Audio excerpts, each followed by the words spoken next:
इसमें लेकिन तुम यदुमुल्ला हो चुके हो, इसको लिख लो। अगर शकल अच्छी ना हो तो कम से कम बातें अच्छी की जाती हैं। और आपके साथ दोनों समस्या है। आजमगढ़ में सबसे ज्यादा यदुमुल्ले ही हैं। यादव लालू जी के समर्थक हैं, वो तेजस्वी के समर्थक हैं, और वो सिर्फ जाति की वजह से समर्थक नहीं है। आज थे, उनको चप्पल पहन करके निकलने का अधिकार नहीं था। चप्पल उठा करके हाथ में या सिर पे रखना पड़ता था। उनके सामने खटिए पर बैठने का, चौकी पर बैठने का अधिकार नहीं था।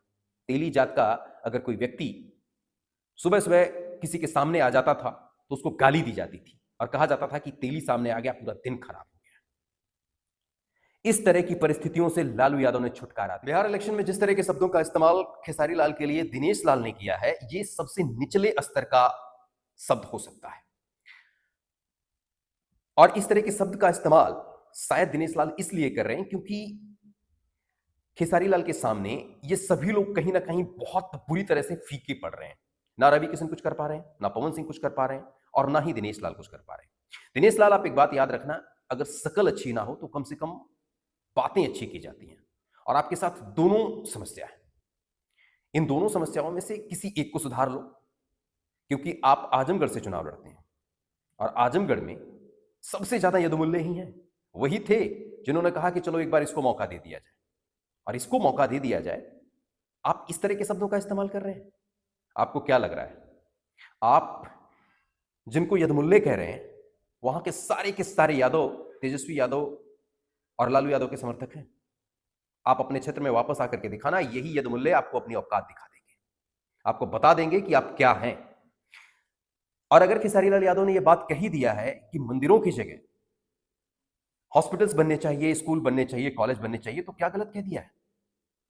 दिनेश लाल यादव, चाहे कोई भी XYZ किसी भी पार्टी का नेता, या मैं खुद जिस मोबाइल टेक्नोलॉजी का इस्तेमाल कर रहा हूं, जिस माइक के जरिए मैं बात कर रहा हूं, जिस गाड़ी से हम चलते हैं, जिस पेन से हम लिखते हैं, ये सब के सब किसी धार्मिक स्थल में नहीं इन्वेंट किए गए।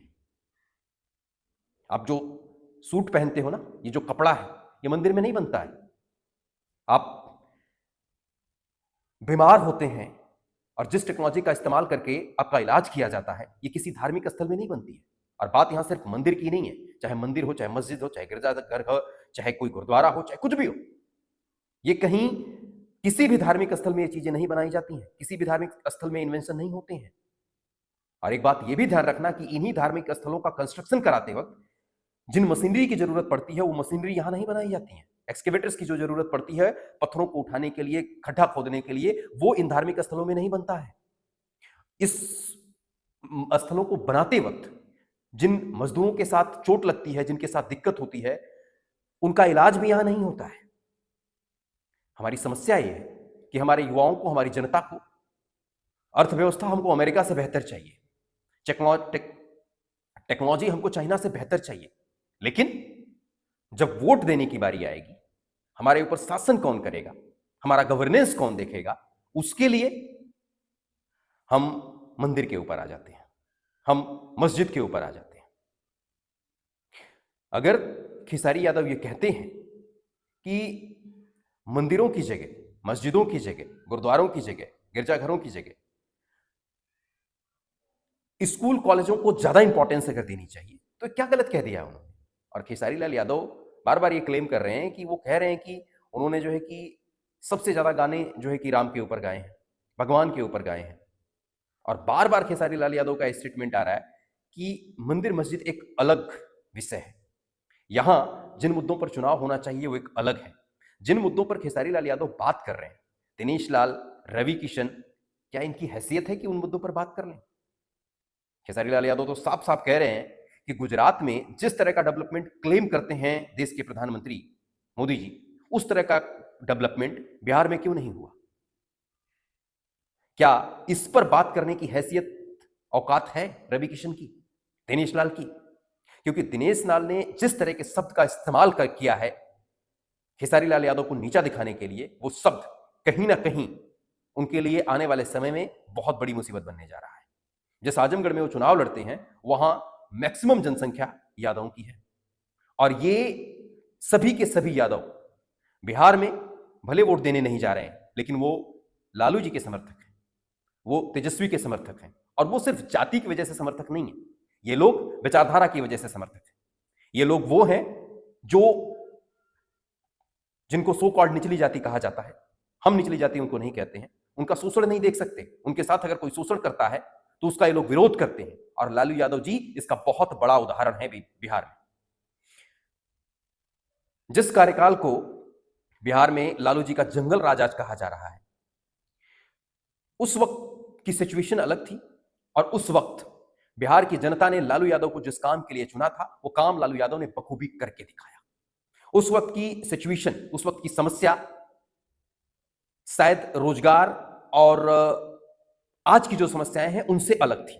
समस्या कुछ ऐसी थी कि सवर्णों के गलियों से निकलने से पहले जो भी निचले जाति के लोग थे, उनको चप्पल पहन करके निकलने का अधिकार नहीं था। चप्पल उठा करके हाथ में या सिर पे रखना पड़ता था। उनके सामने खटिए पर बैठने का, चौकी पर बैठने का अधिकार नहीं था। तेली जात का अगर कोई व्यक्ति सुबह सुबह किसी के सामने आ जाता था तो उसको गाली दी जाती थी और कहा जाता था कि तेली सामने आ गया, पूरा दिन खराब हो गया। इस तरह की परिस्थितियों से लालू यादव ने छुटकारा दिलवाया, और जो लोग आज लालू यादव के शासनकाल में आने की वजह से पिछले दलित अल्पसंख्यकों का शोषण नहीं कर पा रहे हैं, वही लोग चिल्ला रहे हैं कि बिहार में जंगल राज था। हाँ, इकोनॉमिक स्लोडाउन थोड़ा था, लेकिन जिस प्रताड़ना से, जिस शोषण से लालू यादव ने बिहार की जनता को बाहर निकाला, अगर उस व्यवस्था से बाहर नहीं निकाला गया होता तो दिनेश लाल यादव जैसे आज बीजेपी के गोद में बैठ करके इस तरह के शब्दों का चयन नहीं कर रहे होते। चिराग पासवान आज बीजेपी के साथ मिलकर के जिस तरह के हिंदू बने पड़े हैं, वो अपने ही गांव में जाकर के किसी बुजुर्ग से पूछ लें कि पासवानों की क्या हालत थी और किस तरह का व्यवहार उनके साथ दूसरे जाति के लोग करते थे। कुल मिला जुला करके दिनेश लाल यादव ने जिस तरह के शब्दों का चयन किया है यादवों के लिए, उस पर उन्हें माफी मांगनी चाहिए, और अब माफी अगर नहीं मांगेंगे तो उसका खामियाजा उन्हें आने वाले समय में भुगतना